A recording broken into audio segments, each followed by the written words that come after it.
What's up, core reporters? Welcome back to my channel. As you all are well aware, Ben Affleck and Jennifer Lopez are seeking a divorce after just about 2 years of marriage. In fact, I think it's less than 2 years of marriage, and she decided to file for divorce on the 2-year anniversary so that we could say it's 2 years of marriage, but they were obviously off much earlier than that. It was like a year of marriage, okay, right? Listen, whatever, things happen. That's not what this video is about. In fact, this video I want to film to talk to you guys about how much of a snake Ben Affleck is. I cannot believe what I just saw in page 6. Let me pull up the article, okay? It says, Ben Affleck and Jennifer Lopez's marital woes started during their honeymoon in Italy.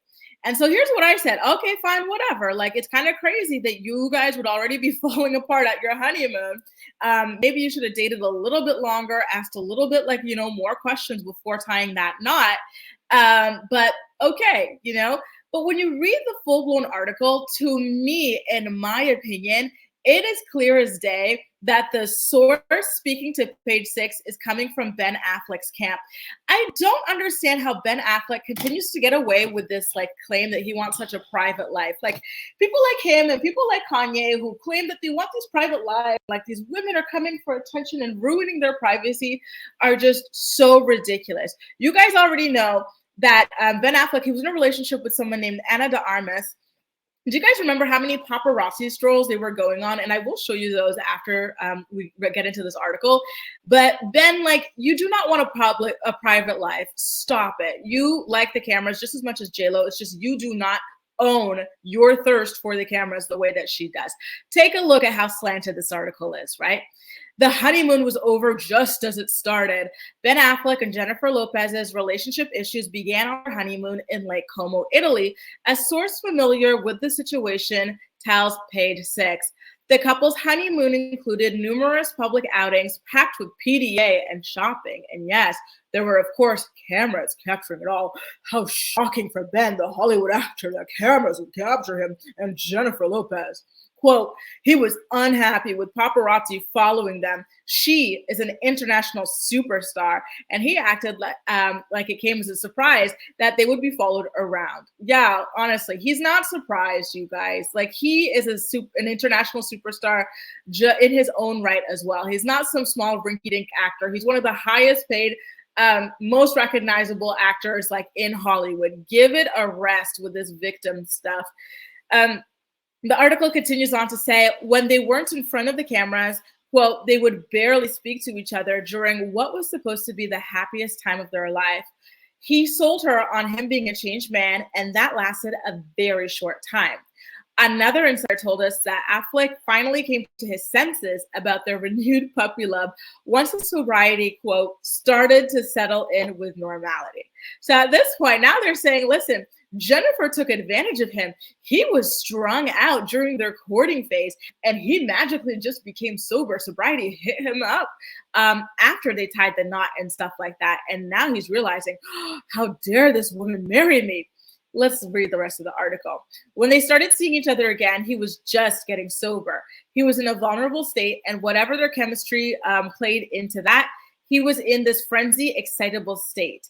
Affleck has been open about his struggles with alcohol in the past. He'd reportedly last returned to rehab in 2018. The whirlwind romance soon once he adjusted to his sober life.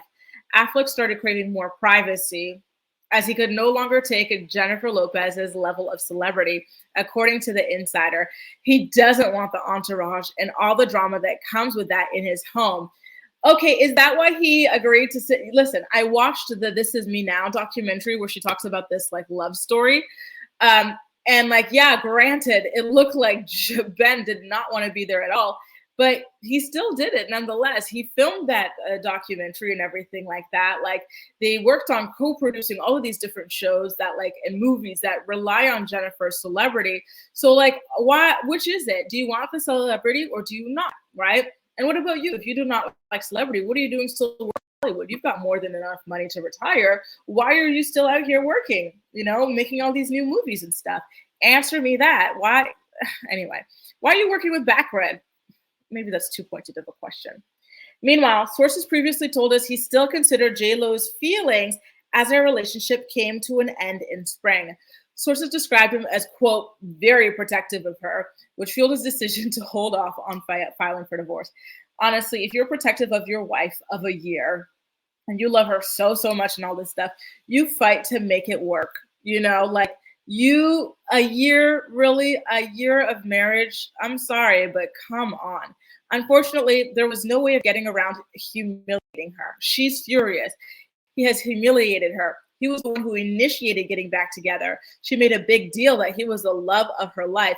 And listen, this part I agree. Not hearing a source coming from JLo saying that, like, you know, Ben, like, came after her. He came bothering her peace just to pick her up and drop her again, like he did the first time. Except this is worse because they full-blown got married, which is a lot more difficult to break your way out of than like just dating, you know, or being engaged, the way that they were able to easily move on the last time. By the way, really love these sunglasses. If anyone can ID them, please let me know in the comment section of this video. So as you guys are aware, JLo ultimately wound up filing for divorce on August 20th, which is the second year anniversary of their wedding. And again, so when people say they were married for 2 years, I'm sorry, but they were married for a year and they were having issues like, you know, within that first year. They just prolonged this so that people could like, you know, give it a little bit longer than that. But do you guys see how this article is blaming everything on JLo? They're saying, oh, she preyed on him while he was working on his sobriety, this, that, and the other. Ben was dating left, right, and he's always been dating here, there, everywhere, sober or not sober. You know what I mean? He is a grown man who made his own decision to be with JLo, right, at the end of the day. So I really don't like the villainization of her in his sources coming forward with their page 6 exclusives and whatnot.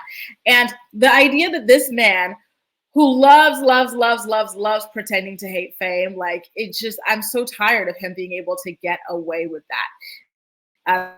You see that so often with celebrities who call the paparazzi on themselves, turning around and acting so like shocked and disgusted with fame and like, you know, celebrity culture and whatnot. So I'm going to show you one of his many pap strolls that he used to do with Ana de Armas. I believe the relationship was during the pandemic, and like it was just such like a staged relationship, or sorry, a staged photo that they had that kind of went viral. There was another one where he was moving out or something like that, Ben Affleck. I'm gonna look at my computer, but there was one that was so hilarious where he's just walking around with this like giant cutout image or whatever that throwing trash, a cutout of Anna that he worked with Batgrid to go ahead and have them come to his house when he was coincidentally throwing this out facing them. He didn't even crumple it before or anything like that, like a normal person would. He wanted to make sure that this was perfectly captured on camera, you know?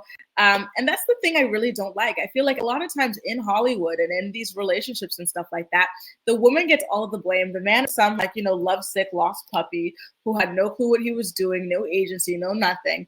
And the woman is just so fame seeking. She's a vampire. She's this, that, and the other. So on the left, you see a staged paparazzi photo of he and Ana de Armas, per usual, taken with Batgrid photographs, right? And then during their breakup, what does he do? It wasn't himself. Sorry, you guys. It was his brother, Casey. He has his brother, Casey, go out with a perfectly visible cutout of Ana de Armas to throw out, signaling the end of their relationship. Normally, when you've got something like this and it's so identifying and so intimate or whatever, you would like crumple it up, or you would like cut it up and stuff and put it in a way that it's super duper discreet. But of course, he could not do that. He wanted to play paparazzi games. And I say all of this to say that it's not with JLo, it's going to be with the next woman, just like it was with the prior woman, right? Ben Affleck loves the cameras almost as much as he loves pretending to hate them. Do not fall for the okie doke. This is not a shy person who hates the spotlight or anything like that. And I'm so tired of that narrative being pushed. Anyway, guys, let me know how you feel about all of this in the comment section down below. And as usual, we'll chat. That's all for now. Thank you so much for watching, and I'll see you next time. Bye, guys.